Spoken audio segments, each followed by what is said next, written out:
So now today we are officially finally going to be returning to the city streets, the cityscapes, for an update on the Kyle Clinkscale case, is what they call it here. Now, of course, I've been promising to do an update on this case, but as you know, I got other feedback from some of you other folks in the audience. Kyle and Schulte needed an update. And so now that, of course, is really being taken care of the right way, and I've got teams who are working on that as well. So I'm going back to Kyle Clinkscales. And Kyle was an interesting missing person case. This is in LaGrange, Georgia. And we'll be visiting a little place I like to officially call the Moose Club. Look forward to it. Thank you. Troup County, Georgia. Before Brian Laundrie or anything about it, there was Kyle Clinkscales. On January 27, 1976, 22-year-old Kyle Clinkscales left the Order of the Moose Club, an official bar he at the time chose to work at for some reason, in LaGrange, Georgia. He planned to make a 35-mile drive and hike out to Auburn University of Alabama. And of course, Kyle Clinkscales never arrived at the location. The pictures of Kyle Clinkscales show the car was entirely submerged and literally destroyed. Troup County Sheriff James Woodruff held a news conference to reveal information. Woodruff stated that on December 7th at 11:20 a.m., deputies with the Chambers County Sheriff's Office of Georgia were notified of what appeared to be the submerged car in the creek off County Road 83. Once they arrived at the scene, they recovered the car from the water, and it appeared to be an older model Ford passenger sedan with a 1976 Georgia tag from the Troup County area. Chambers County contacted the Troup County Sheriff's Office for assistance. They tried to run the tag and other identifiers, but nothing came up in the system. After verifying other information, it was found that the VIN number at least matched the 1974 Ford Pinto Runabout, which is the same car Kyle Clinkscales was driving on January 27th, that same night. The vehicle was transported to the Troup County Sheriff's Office, where it is being processed still by special agents with the GBI to determine the contents of the vehicle. At the time of the release, a wallet that is believed to be Kyle Clinkscales, although it has not been confirmed and all the information has not yet been added, showed that the skeletal remains were recovered from this car wreck, and those, by a DNA test they ran, were confirmed to be Kyle Clinkscales. Kyle's father wrote a book about his disappearance titled Kyle's Story, The Friday Which Never Came. According to WRBL, Kyle's parents passed away. So the family, the Clinkscales family, is now all deceased. And it makes us wonder, what was truly going on here?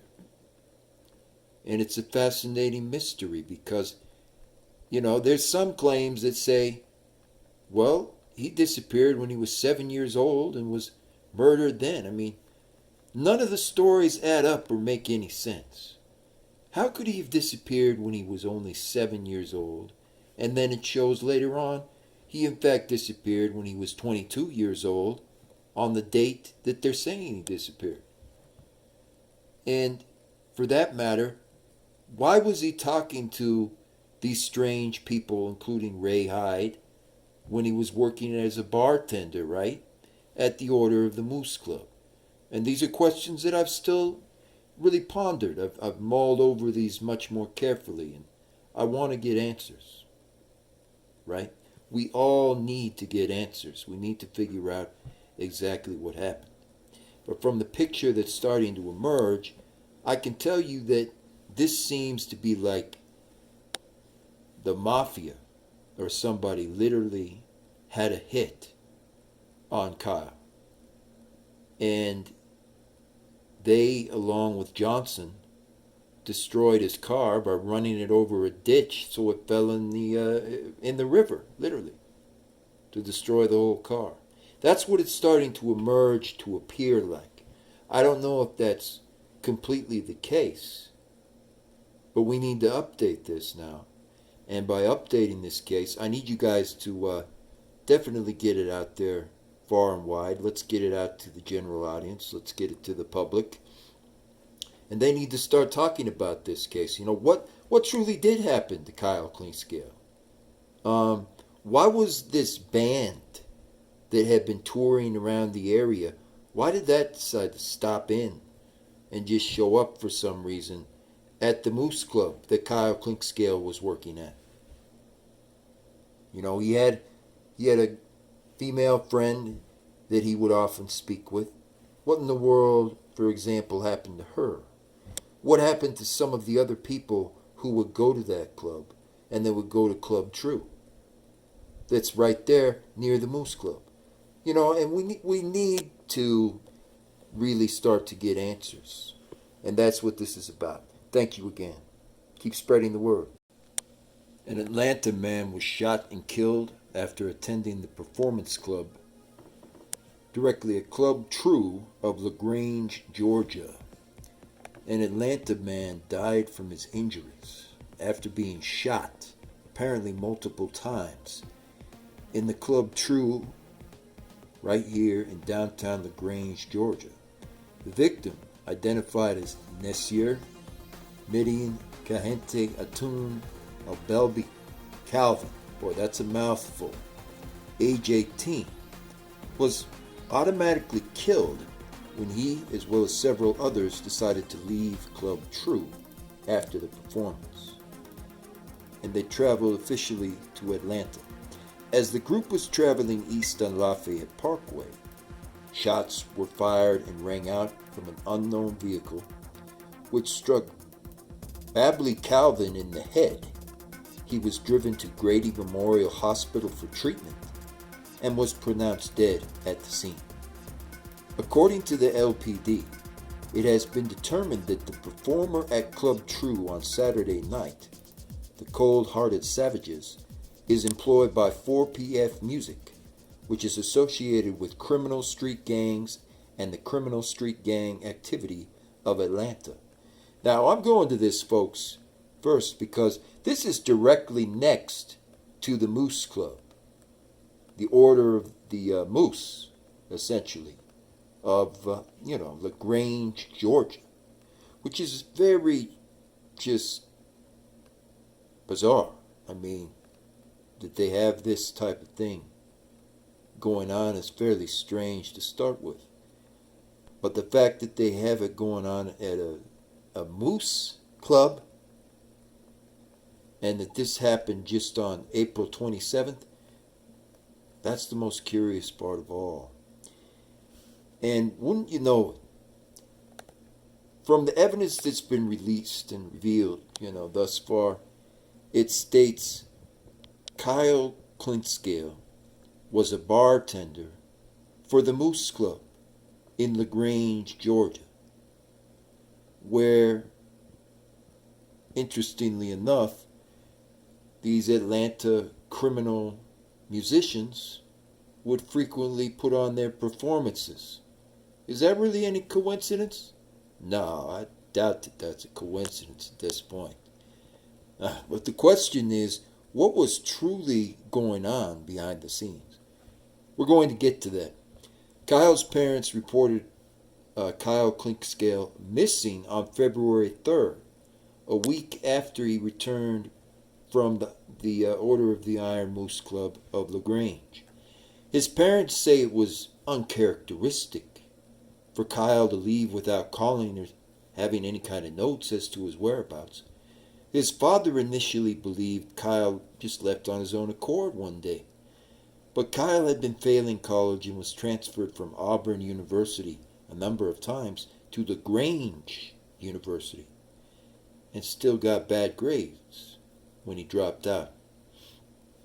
He later re-enrolled again in Auburn University and changed his major twice to go into business administration.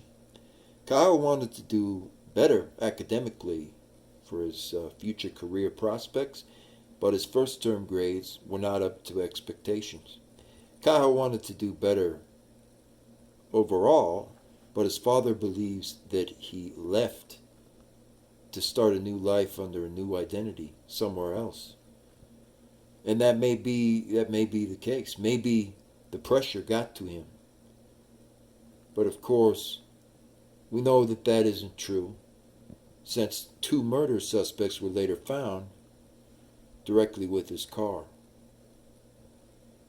So he was killed.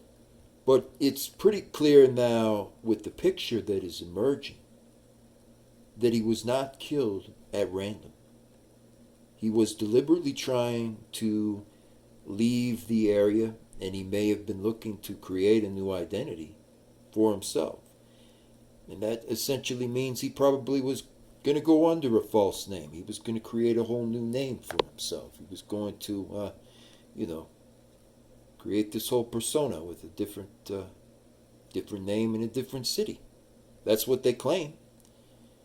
And of course, in 1987, the man in Troup County, Georgia, found Kyle's Exxon credit card when he went on this little adventure. He found the Exxon credit card sitting out at the Flat Shoal Creek campground. The searches of the surrounding area turned up no evidence that linked to Kyle Clinkscales. Yet in 2005, a man who was unidentified called Kyle's parents directly and said he had witnessed the deposit and disposal of Kyle's body in 1976 when he was 7 years old. But that can't be correct.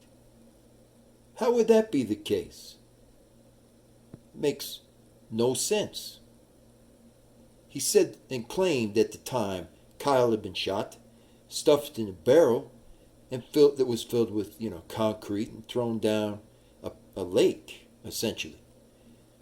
Searches of the nearby lakefront property turned up no signs of any kind of barrel.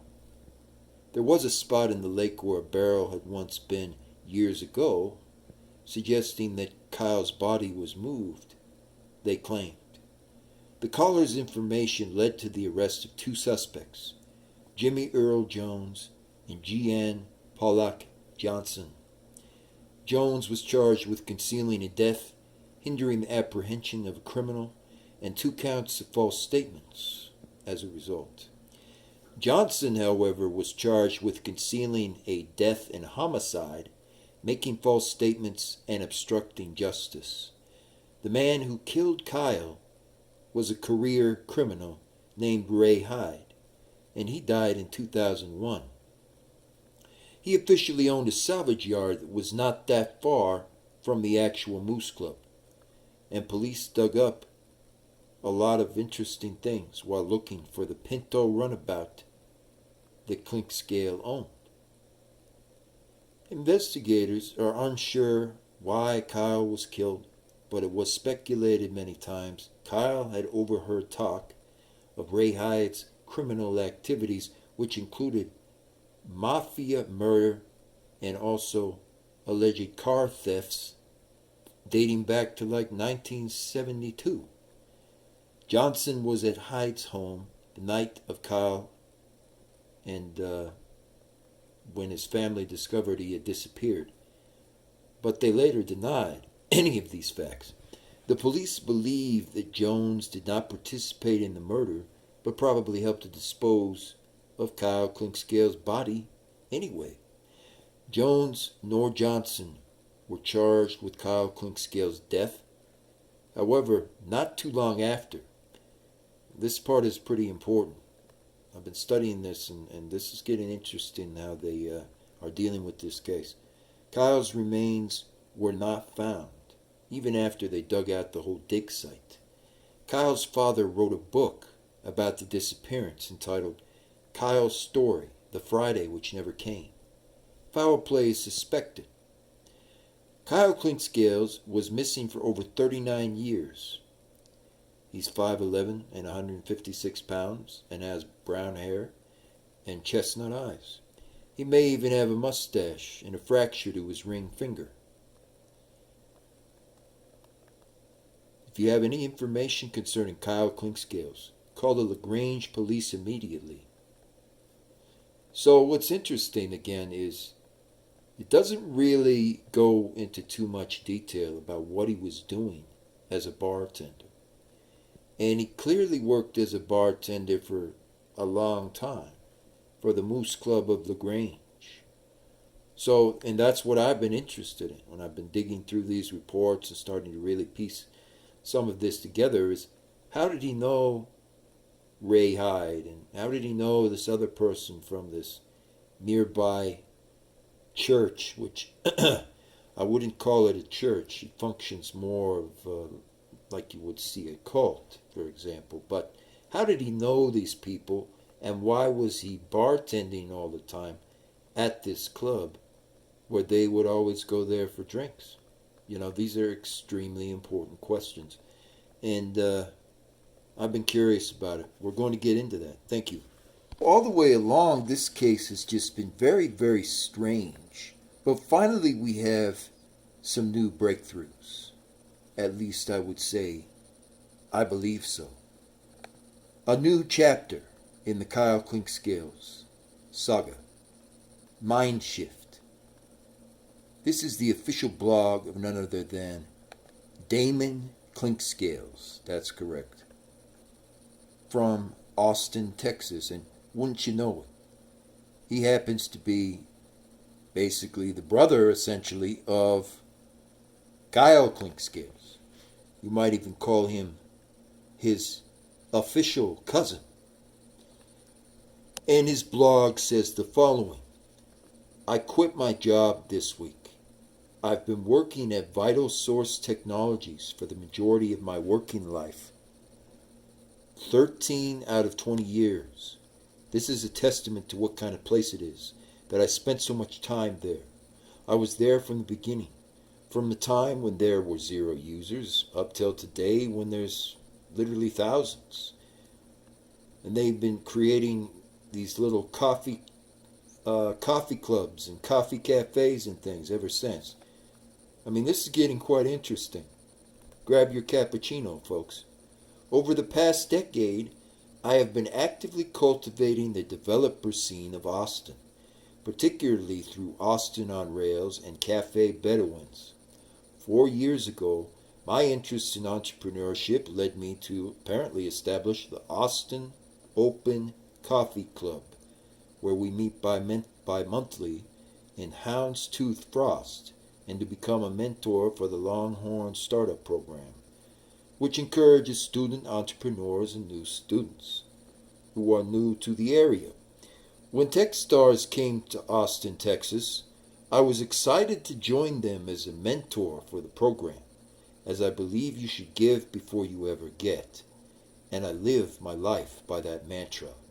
I helped launch FounderDating.com, an online network for co-founders in the Austin area, by serving as managing director from 2012 to 2014. And at the beginning of 2015, I posted this video on my blog. It captured perfectly what I needed to hear at a time when I was considering taking the plunge. So what is next? I will be doing software development, contracting, joining my friend Brian Dainton to work on a special project at Spreadfast, and will be spending more free time on personal projects all summer long near the campus. I have a new side project called Investor Sheets, which has been gaining traction. Please sign up if you would like to find out more. Human connection is what I'm most interested in, and as I look to create more value in the world, the emphasis will always be on that. So this is very strange, of course. Of course it is, because he's a witness somehow now, folks. And we go here and we look Look at that. It's Vital Source Technologies of Raleigh, North Carolina. So it's not only in Texas. Apparently a place he also worked was in Raleigh, North Carolina. That's correct. And how far is... Okay, just a quick quiz for you guys. How far is this area in Raleigh, including the main building of Viral Source Technologies? How far is that from the lodge where Robert and Clark Jones would stay? That's correct. If you said it's about 10 to 30 miles and that's it from the lodge they would stay at, you are indeed the winner.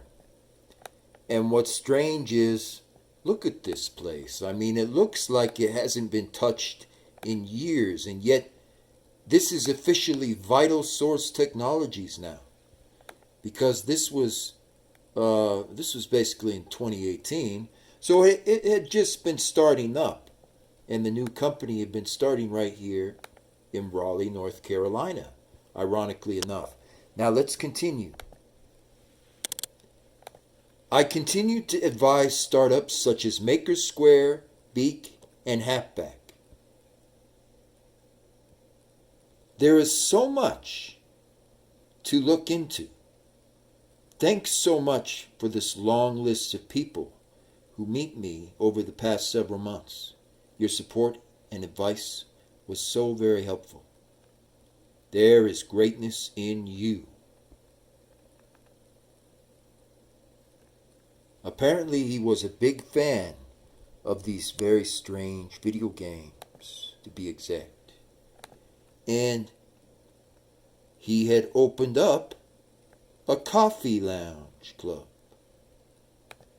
So what did Damon Clinkscales know about the life of clearly his brother, in essence, Kyle Clinkscales? And was he a witness to this crime? Well, that's a very excellent question, and we're going to have to dig into that in the part 3 to this case. There's got to be a lot more to dig into with this incredible development. They were doing coffee events apparently all throughout Austin, Texas, right near Brazos Street, and they also put these same kind of coffee events, they would put them on in Raleigh, North Carolina. Why? I don't know, but it has something to do, okay, this is the important part, it has something to do with the Moose Club that Kyle Clinkscales worked at all the time as an official bartender. So Damon Clinkscales was a bartender as well, it turns out. He was sort of a bartender for coffee lounges. That's correct. The first time this exclusive information has come out. He was a bartender and kind of a server for the official coffee lounges of the area, including places you would consider the upper district of like Seattle and some such similar things. And he was doing this an awful lot, so we cannot any longer say that it was coincidence. Thank you. Just a bit more to cover. And apparently this is what it involved. Don't forget to get this out far and wide because it's first time exclusive information. This involved the Clinkscales Oil Company of Georgia, specifically the one that was near Atlanta, Georgia, apparently originally. And they still have this kind of suite and estate in the area known as the Clinkscales Grady MD on Tuxedo Road. So Clinkscales Oil Company, and I promise I'll find the location where it was located back in the 80s. This is the most recent camera footage. Very interesting wooded area and so on. And it'd be good to find, where the oil company was, where it originally stood. So you'll see that, folks, in the next video. But if you look at this area very closely, you can tell this is just you know, this is just trouble waiting to happen. The woods are very, very dark. There's hardly any lighting. There's almost no one here to be able to give any kind of a diagnosis of this place. There's literally zero visibility almost because of so many of the trees and similar things. And when we go around here, of course, the cars are unsurprisingly all unmarked, right? You always have to have that in a place like Atlanta. But, regardless of the fact that the estates near the Clinkscale property were all being put up for sale, as you can see by all these large for sale signs and bankruptcies and people just wanting to get out of this area very quickly. The bottom line is Damon Clinkscales and Kyle Clinkscales in specific had a very good reason for some of the actions they were taking. And one of them was this court case right here. The Petroleum Marketing Practices Act, or 15 U.S.C. 2801, was enacted in 1978. It was reprinted in 1978 U.S. Code Congress Administration News, Section 873. The district court concluded that appellee, in other words, Chevron USA, had rightfully terminated its contracts and franchise relationship with appellant Malin B. Clinkscales of the Clinkscales Oil Company by complying with requirements of the PMPA.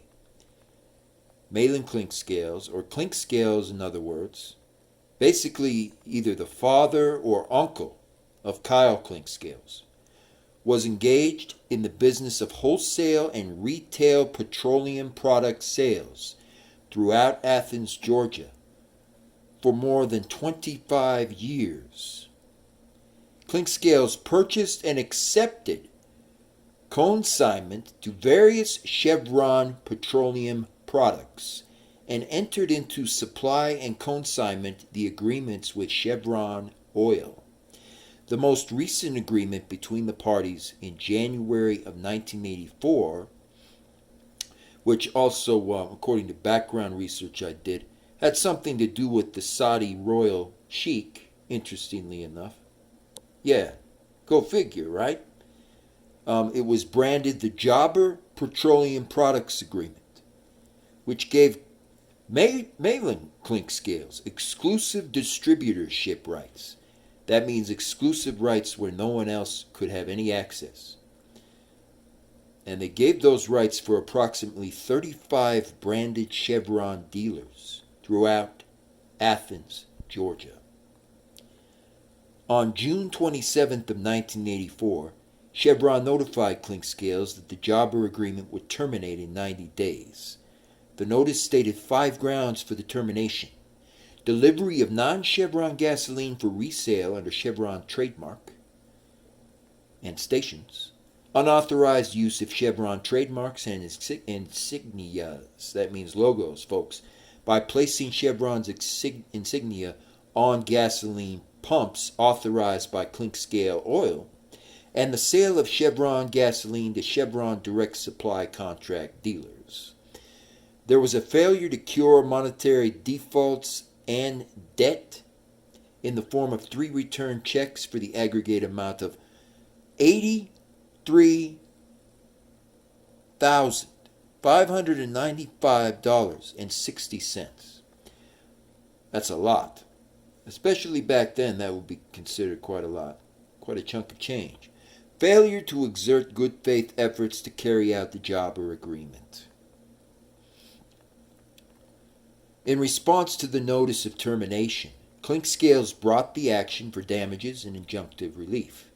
The complaint alleges that Chevron's termination of the Jobber agreement violated the PMPA and that Chevron's actions constituted an unlawful horizontal restraint of trade in violation of the Sherman Act for e-commerce, where Chevron answered and counterclaimed for damages and permanent injunctive relief against Clinkscales Oil. Following the discovery conference, Clinkscales filed a stipulation of facts and a motion for summary judgment, along with a memorandum of points and authorities in support of the motion. And Clinkscales contended that he complied with all Chevron demands by curing the monetary default, and that Chevron agents granted Clinkscales temporary credit extension at the time he received the notice of termination. Clinkscales contended that terminating his own oil franchise on the basis of alleged violations was not reasonable or lawful, and therefore not permissible under the PMPA. Because of Chevron's course of dealings and other problems with Chevron at the time. So as a result of what Chevron did, they almost put Clinkscales permanently out of business. And their desire was to close down everything about Clinkscales oil altogether. But thankfully, that did not happen. And there is a kind of successor of Clinkscales oil existing today. But you can imagine, folks, when you get out there and you end up getting sued by Chevron Corporation of all things, and you got to deal with them, you can only imagine just how many motions and all the things that this ends up being. Just simply because they were being accused of using Chevron's logos and other things that were, of course, proven altogether to be false. But this goes to the state of mind of the suspects, who most likely got rid of Kyle Clinkscales, and officially had him killed after he kind of retired from the Moose Club. And that's what we needed to get to today. We needed to get to the state of mind and the reasoning behind the killers for Kyle Clinkscales to do what they did. So thank you again for coming on this journey. And there will be more, of course, to come. But remember, this is first-hand release of this information and exclusive. So get this out to the general public and especially continue to spread the case of Kyle Clinkscales far and wide. Thank you again. There will be more right here on JTC Channel.